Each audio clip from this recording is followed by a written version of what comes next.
makes a piece of writing truly timeless? What gives it the power to lift your soul, stir your emotions, to leave you awestruck even centuries after it was written? So, according to the ancient critic Longinus, that magical quality is called the sublime.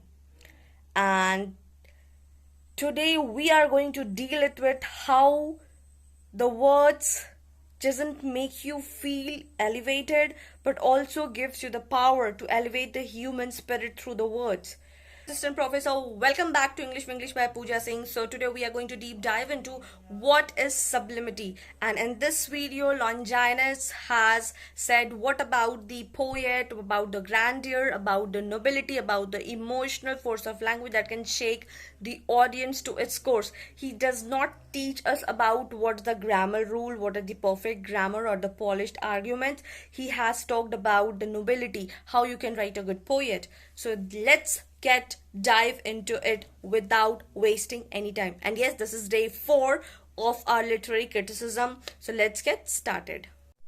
So yes, we were talking about Longinus. So this is day 4 of our literary criticism and about Roman critics. Right. So yes, he is Longinus and he was a soldier. So when we'll be talking about, so he is the most important literary critic. So make sure you know all about him.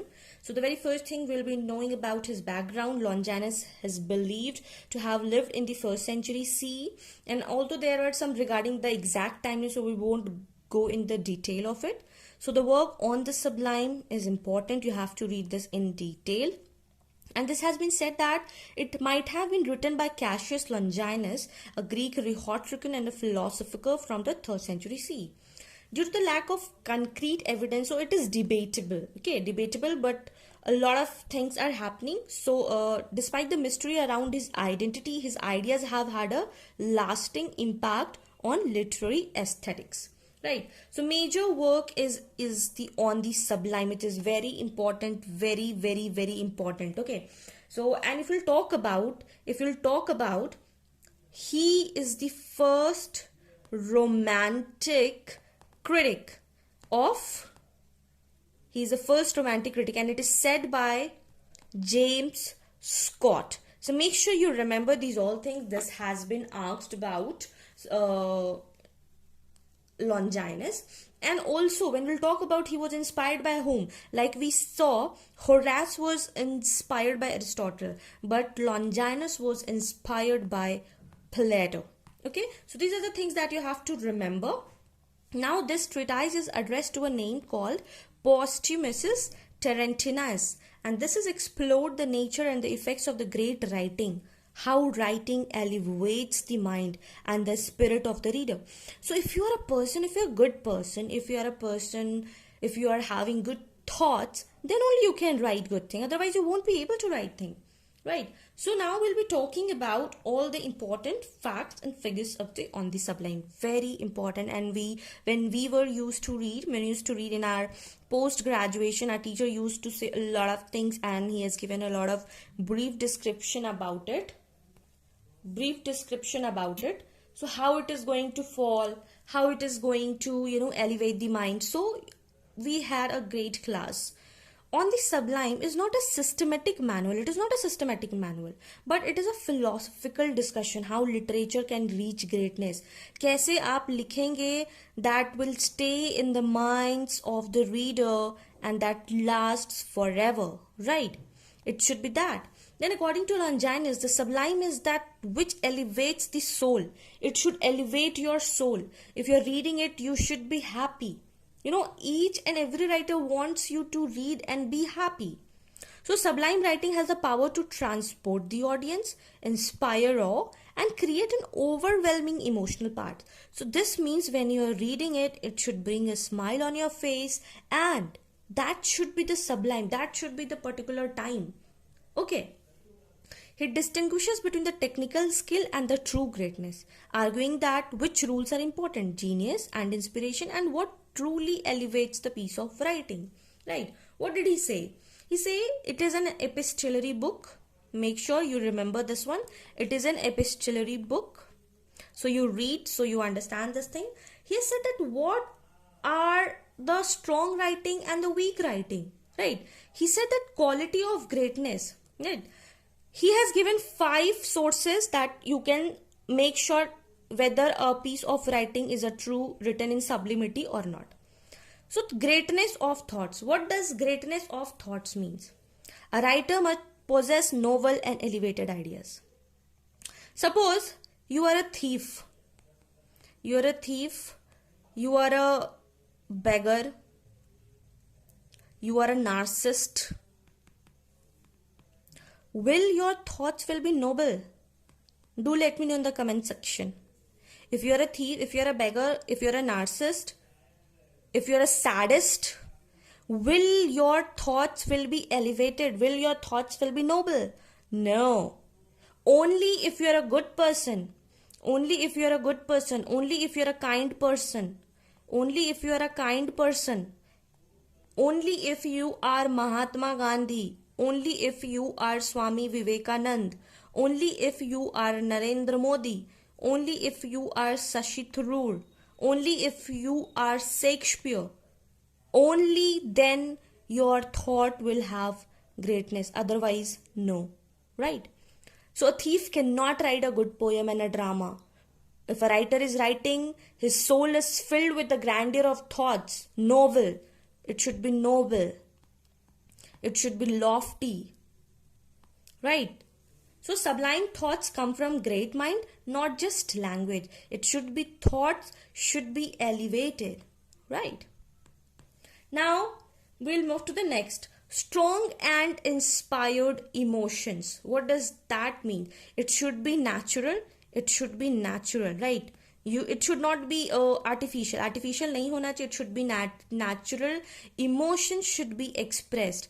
Emotion should be expressed with sincerity, enhance, and literary depth. Then only you can persuade in the evoking emotions. When emotions are evoked, when you watch movie like Tare Zameen Par, Sitare Zameen Par, Dead Poets Society.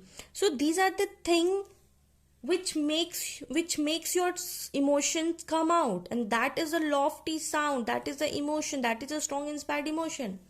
Then he moves to the figures of speech. Figures of speech should be used genuinely where it demands. जहां जरूरत होगा वहीं पर आपको use करना. Otherwise, no need to use it. Right? So metaphors, similes, rhetorical device when used appropriately can elevate style. अगर आप कहीं यूज नहीं है, ओवर यूज कर रहे हैं, so that lead to exaggeration. अगर कहीं आप 4 लाइन, आप just think 4 लाइन का पोएम है और उसी में आप मेटाफर भी लगा दिए, सिमिलीज भी लगा दिए, एलिटरेशन भी लगा दिए, पर्सोनिफिकेशन भी लगा दिए, that is of no use. Okay, I hope it is clear. And I did not take the live session because live session में ना बहुत सारा ऐसा कुछ होता है जो हम बोलना चाहते हैं और बोल नहीं पाते हैं. सो इसीलिए I thought that the one which are very important one and जिसमें मेरे को बहुत ज्यादा कुछ बताना होता है, तो I will be taking this as recorded session so that I will be telling each and everything. Okay.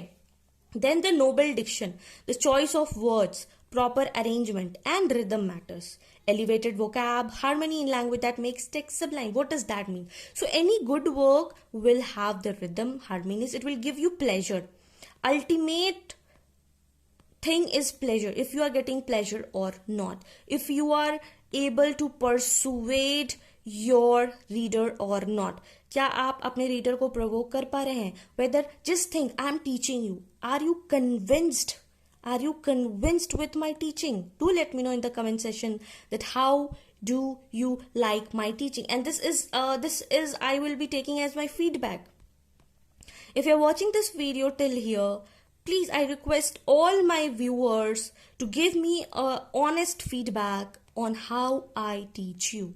I want a honest feedback from you all, whether I am teaching good, whether I am teaching bad, or where I should improve, or what is my best, or what is my worst. I want your feedback, honest feedback, so that I can improve, right? So improvement should always be there. If you're not improving, if you're not making mistakes, you are not working, right? So these are the things that ultimately pleasure should be there. Persuade, you should persuade reader, you should be convinced. Okay, then the next is dignified composition. What does that dignified composition means? You have the word, the good choice, the good choice होना चाहिए आपके पास good arrangement of words होना चाहिए, so that when you write, so that proper striking word that should hit your heart. It holds the attention, it should hold the attention of the reader, the noble subject matter, the rhythm, the words, the image, the beauty. It should hold all of it, right? When you use the proper words, it should feel that, reader should feel it. The grandeur and beauty give the birth to dead things. So that is the power of word. That is the power of the lofty words. That is the power of grandeur. So these are the things that is Longinus has given us, that yes, if you are writing, if you are a true sublime, then your thoughts should be greatness of thoughts, strong and inspired emotion, figures of speech, noble diction, dignified composition, and these should be well constructed sentences, amplifies overall effect. So this is all about the sublime. So when combined with the writer's natural genius, this is what Longinus calls the sublime. Now he is also talking about कि fake sublime क्या होता है. Market में तो हर चीज का duplicate निकल गया है, मार्केट में तो हर चीज का डुप्लीकेट निकल गया है, right? So Longinus warns against false grandeur, which mimics the appearances of sublime but lacks depth. बहुत सारे लोग हैं, अब he's talking about the fake writers. He's talking about the fake writers, as I talk about the fake educators. So here are the signs of false sublime, like bombastic language. You should not be using too many big words without substance. If it will be really big, it takes out all of the beauty of the text. Text का सारा beauty खत्म हो जाएगा. Artificial emotions नहीं होना चाहिए. Like it should not be forced expression, like you are behaving like a childless thing. It should not be behave like that. Then the overuse of figures, that when style overtakes meaning, when you are just using all the figures of speech, and you're doing and that makes no sense.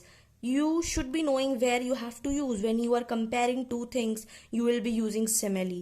When you have the words that have the first letter same, like a, then you will be using alliteration, not forcefully, right?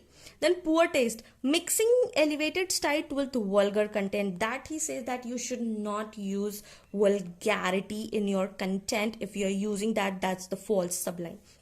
Then he talks about the lack of unity, that the disconnected or chaotic thoughts, you should have, it should not like no emotions. If emotions are not there, you are useless. So that's what he says about. So in short, false sublime is when a writer tries too hard to impress, resulting in exaggeration. Exaggerate hota hai rather than the inspiration, that it is false sublime. So we'll talk about the relevance and impact. So romantic writers पे इनका बहुत ज़्यादा impact हुआ. Why? Because they valued emotion. We'll be talking about it. Inspiration. Modern aesthetics, especially in the discussions of beauty and art, of course it will go with the sublime. So you should be having a clean and a noble thought, right? A noble thought. Then we'll be talking about the critics like Edmund. Let me change the color. When we're talking about the critics like Edmund Burke and Kant, further developed the idea of the sublime in philosophy. So he was the first to acknowledge that literature is not just about the correctness, but also about the emotional power and the grandeur, the noble thing. So yes, it is, one of the best critics I have read about. Longinus is my favorite. You tell me about yours. Which is your in Roman critics. I like Longinus a lot. So from UGC NET PYQ from Longinus, we'll be having a lot of PYQs. So in which work does Longinus define the sublime? So it is On the Sublime, and it has been appeared in 2013 and in 2020. According to Longinus, sublimity is primarily a matter of greatness of thoughts and emotion. So wherever you are talking about the reader, wherever you are provoking the reader to have the noble ideas in their mind, to strike their hearts out and to feel it, have the pleasure of it. So that it has been asked in 2017. Okay, then which of the following is not a source of the sublime in the Longinus theory? It is the external criticism that has been asked in 2015. Now, what is the addresses of Longinus on the Sublime? Who was the addressee? So it is the posthumous technician, and it has been asked in 2019. There was one question in 2013. According to the Longinus, all the sublime features of poetry except this. So it is a matter of the reader response. So it was not a matter of a reader response, rather than it was the how your correctness of the grandeur and the beauty. Right. So yes, Longinus shifted the focus of criticism from the rules of emotional and the intellectual greatness. He taught us sublime literature is not just to read it, but you have to feel it. So most important thing is to feel. If you have felt it, it is the best thing. Okay, so we'll just have a recap what we have studied today. So I'll show you the picture so that you will understand. He was a soldier also. He was a soldier also of the Roman critic. He was Longinus. Okay, so yes, we'll have a quick recap of it what we have studied today. We dealt with the historical background, then we talked about the major work. The On the Sublime is his most famous work. We talked about what makes true sublime: greatness of thought, strong inspired emotion, figures of speech, noble diction. Then we talked about the dignified composition. We talked about then false sublime. Then we talked about the relevance. So yeah, Longinus theory have the sublimity of the influence on the romantic writers. You will be watching it later on. Modern aesthetics critics like Edmund Burke and Kant, and he talked about the correctness but the emotional power and the grandeur. Then we solved the PYQs from the Longinus. These are the 5 PYQs which we solved. So at last, yes, this was it. And yes, this the feedback one. Do not forget about the feedback. Give me your honest feedback. What you like in my teaching, what I have to improve, what is best and what is worst. So till then, this is it. This was the wrap. Keep learning, keep shining. So yes, if you found this video helpful, do not forget to like, share with your friends, and of course, if you do subscribe, you will make my day. Till then, take care. Bye bye.